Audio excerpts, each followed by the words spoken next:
Hey everybody, it's Kevin from the Wisconsin Reworked Society.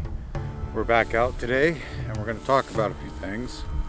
About 7 months ago, I made a video about arm rings and I kind of wanted to redo that video. So that's going to be today's redo of an older video. Don't mind the noise please, they're harvesting corn. So that's what that noise is in the background if you can hear it. That's the big combines.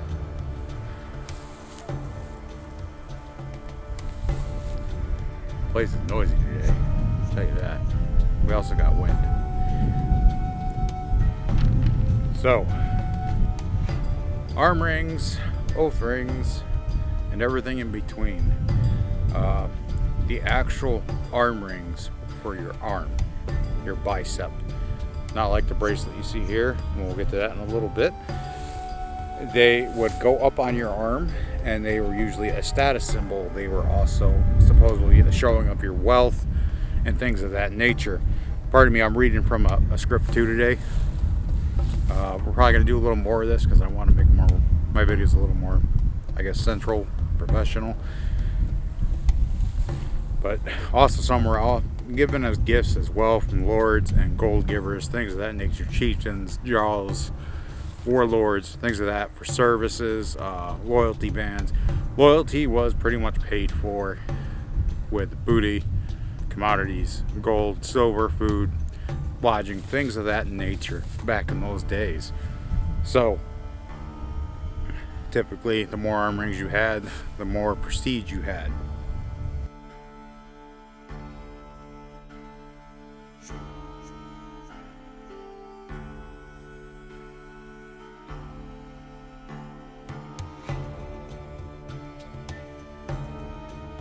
It was also assumed that they carried their wealth around with them, as I mentioned earlier.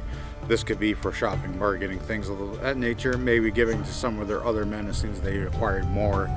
You know, it's kind of that whole gifting cycle, like we give to the gods and our ancestors when we pass the horn and you dump the horn onto the ground, or from the bowl to the ground. People do it very many different ways nowadays.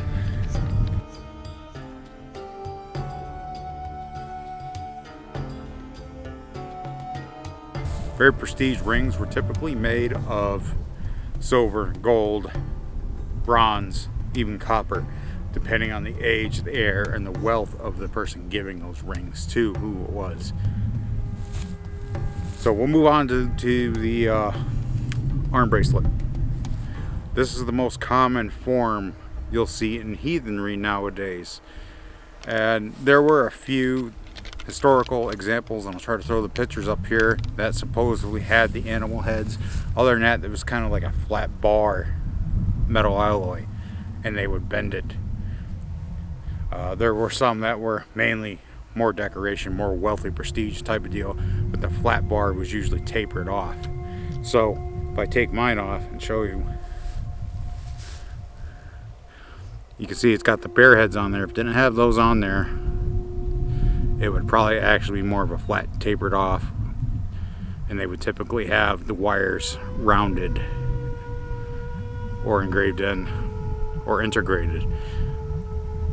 This is more modern, I think it is. The bear heads, as I mentioned, the bracelets were usually tapered. Nowadays they're adorned with boars, ravens, stags, bears, wolves, you name it. There's probably something for it. There's rams, I've seen dragons, I've seen snakes, I've seen horses. That's more of something more, I guess, modern in this context of heathenry. Nowadays, one of the more popular ones are stainless steel, and these were the ones I was actually going to give most of my groomsmen at the wedding, but the ones I actually ordered got back ordered because I had to get a custom size made. There were also mentions of bands like this, but I'll have to do a little more research on that because there will be a part 2 to this video as well.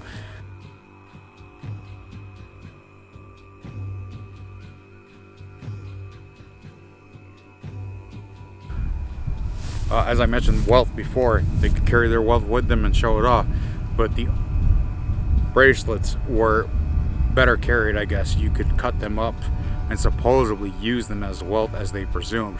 Nowadays, most people will not do that. If they need to sell theirs, if they do, they will pretty much just sell the whole thing, and you're probably not going to get very much for the precious metal nowadays. As precious as it is, or they claim it to be, you're not going to get very much for it in today's economy. So, I mean, you collect silver, maybe if something happened to society, it'd be valuable eventually. But other than that, they are entirely different from a lot of the big arm rings. And those were typically had the oaths sworn on them. Nowadays, in the context of modern heathenry, we'll swear oaths on things like this. That right now is my current oath ring. My marriage oaths are sworn on it. Any more oaths will probably get sworn on it as well. The speaker at the alt thing supposedly had theirs blooded while they spoke, or before they go up to spoke. But yeah, it's a very interesting history, and I'll try to maybe write something up and post it up in this video. I posted something about October 29th, I think, from Freyr, and I'd like to give him a shout out for a lot of the information I get comes from him too. He has a lot of his sources, just like I do. Some of them are even better sources, and I always appreciate the information he gives. So a big shout out to Frey.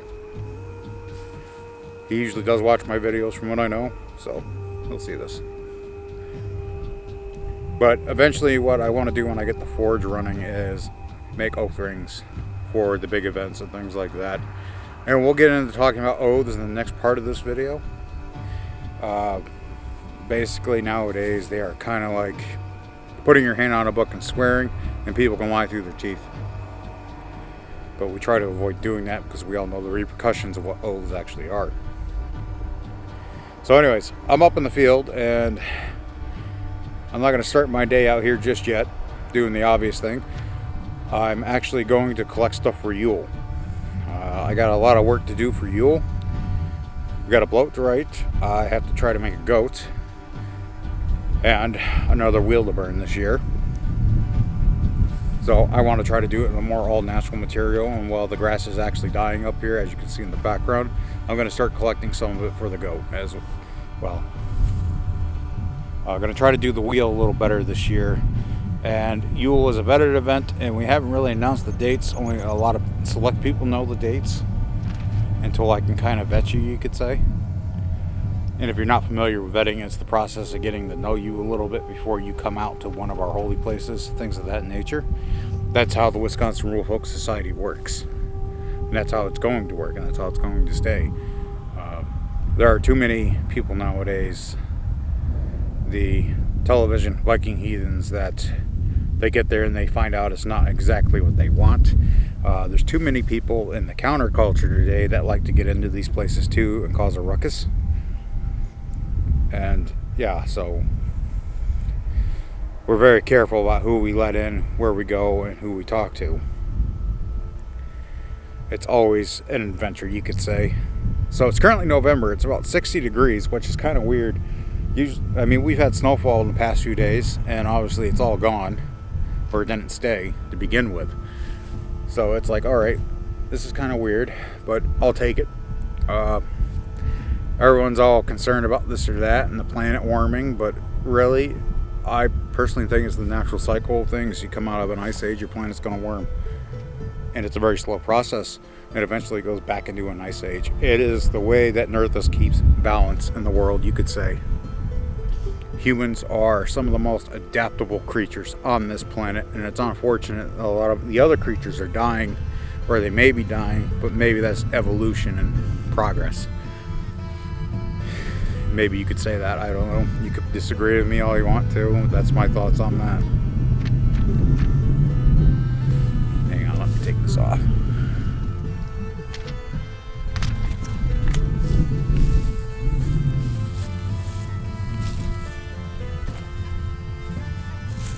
You'll recognize this place from the Winter Nights video as well. This is where I let the offerings. I imagine they didn't last too long out here. We have quite the abundance of predators out here, you could say. We have everything, cats to wolves, bears, everything. And I'm watching the field get harvest today, and I'll be out later in the evening here. So then, like I said, I'm just collecting things for Yule. Eventually you guys are going to get some shop videos, you could say. I'll try to record me actually making some of the items I need, and eventually we'll go into other details about other things. If you guys want to see something talked about, let me know, and I will try to get the research up, and I will try to be able to do this for you. So, excuse me, sorry guys, big breakfast this morning. But I will try to get the research done, and I will try to make sure it's accurate and based on sources as much as possible.